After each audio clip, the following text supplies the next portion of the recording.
I'm finally back with a book video, and I'm trying to make The Perfume by Cooney sound like a book you want to read. Monsters do have their place. In the zoo, in your nightmares, in the deep. So The Perfume by Cooney is a point horror novel from 1992. It's a YA book. So what's The Perfume about, you might ask? Well, I'll tell you. Dove doesn't want to buy the perfume. She doesn't like its scent, and its name frightens her. But somehow she can't help herself. It's almost as if something or someone inside her is forcing her to try it. Dove was always a nice person, a sweet, gentle girl on whom friends could rely, until now. Because when Dove puts on the perfume, she unleashes a part of herself that has been locked away all her life. And it is a second self she never knew existed, and it is evil. And then the front says, "The sweet smell of evil." And this is a great book. It's really great. If you like cheesy horror movies, it's a great book. It's so fun. And it's super quirky. It kind of does remind me, it's like kind of like a children's version of The Bird's Nest by Shirley Jackson. Although it has a lot of its own quirkiness. I would love to sit down with Cooney and ask her if she ever read The Bird's Nest. That like gave her any inspiration, because there's parts of it that really do remind me of that. The two characters in The Bird's Nest, the girl's name is Lizzie, and in this book it's Dove, and they're both very kind of dull and dress very dull and don't have much of a personality and don't really know themselves. So they remind me of each other a bit. So what's going on with Dove? She's a very strange girl. She has a lot of phobias and anxieties and just interesting ideas on things. There's a certain store in the mall that she's absolutely terrified of for no apparent reason. It's a clothing store for teens. And she wants nothing to do with it. She gets extreme anxiety even thinking about going anywhere near it. And that's where she discovers the perfume Venom. Now back in the 90s, the early 90s, there was a lot of kind of trendy perfumes. And this perfume Venom reminded me of one that I really wanted back then, called Poison. And I don't know if they still make Poison, they might. But it came in this really beautiful purple bottle, and it smelled terrible. And this perfume Venom in this book, like, everyone agrees it smells horrible. But kind of the same with Poison. It would give you a headache. Back then, I don't know, I don't buy like Glamour magazine. I haven't in years. I don't know if they still put the perfume samples in, but you'd get Glamour magazine and you'd open it up and it would stink. From all the perfume samples.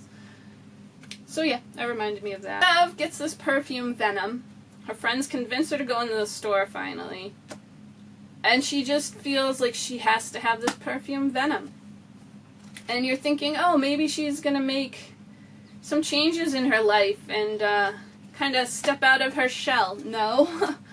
Something's going on with Dove, and we're never quite sure exactly what it is. She might either have a multiple personality disorder, or she might have what is called vanishing twin syndrome affecting her, or she might be possessed by an Egyptian goddess. So vanishing twin syndrome is a real syndrome, and it was a really interesting idea that the author worked with there. So vanishing twin syndrome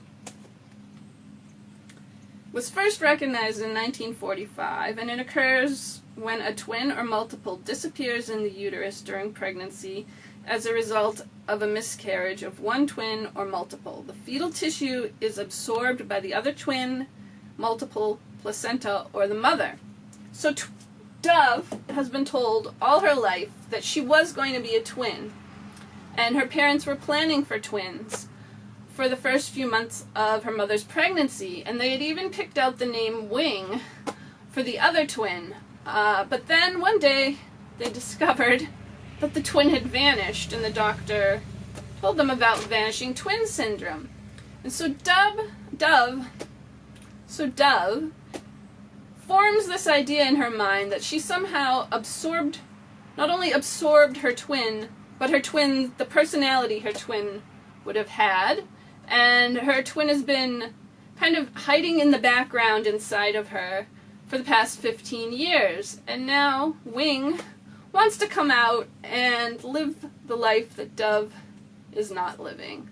That's kind of a scary idea because unlike in The Bird's Nest, the main character Lizzie, she has no idea what's going on. It's kind of like she's unconscious when her multiple personalities take over, and she'll wake up and have no idea about the destruction that has been caused by her multiple personalities. But Dove can actually communicate back and forth with Wing, and she is always aware, but she's pushed into the back, and she's unable to speak, unable to move her body.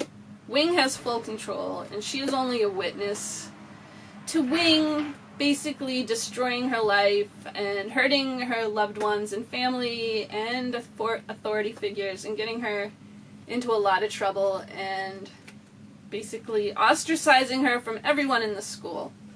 You know, I'm not really that pleased with the cover art. I really feel like they could have done better. And I went for the vintage version. I think this is out of print now. They did have several other editions. I think you can get it for Kindle, but there's no paperback version anymore. This was the original cover. Yeah, I think they could have done better. You know? It looks like nail polish. It doesn't even look like perfume. So I looked up this author, and she actually wrote The Face on the Milk Carton, which I didn't even realize was a novel. It's actually a series of novels. I always thought it was this TV movie from the early 90s, which was pretty good. I might check out the first book of those anyways. Just a fun little book for entertainment. I do recommend it. If you read this and you enjoy it, definitely check out The Bird's Nest by Shirley Jackson. It's pretty incredible. This book, I really loved her descriptions. She's really good at, like, scene setting and descriptions. Like, I really wanted to see these places. And the mall just, it felt like the 90s, so I know a lot of people are into the malls of the 90s. This will probably be of interest to you. A lot of people, I don't know, some people are into the malls of the 90s. So that's it for this time. See you again, hopefully soon, with another book review. Thanks for watching.